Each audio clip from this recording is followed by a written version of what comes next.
Hello, my name is Fr Lucio Boccacci, and I'm the author of the Boy Jesus series. This is a series of books that I've written to explore and present the life of the boy Jesus, especially as presented in the second chapter of Luke, verses 40 to 52. I also couple that with the history, geography, and culture of first century Israel. The first book is called Magnifying Glass. Now I have a magnifying glass right here with me, and what it does is it enlarges the details of a text. This series is all about going into the text itself, but I want to begin by analyzing what did Luke leave behind in this text. It's going to be a good foundation before we start with the storytelling. So in this book, I'm going to analyze and answer several questions. The first question I'm going to answer is, where does this story come from?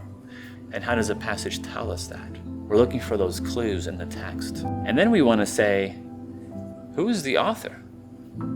Is it Luke? And how do we know that?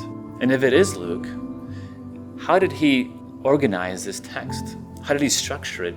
And what is he trying to say with the structure that he left behind? This text has a ton of nuances and structure that Luke left behind that tells us a lot about what he was trying to do. Then I do a little bit of a detour in the book, and I go into the movies. There are several movies that have shown and portrayed this episode in their lives of Jesus, but I have found that they've fallen short of the actual text of Luke. So I go into that and I explain why. Now, one thing that I like about this book is the role of Mary. It says that she treasured the words of Jesus in her heart, and that happened decades before Luke even set the episode to writing. So my question is, what role did Mary have in the writing of this text? I would love to tell you the answer, but I would rather you read it yourself in the book.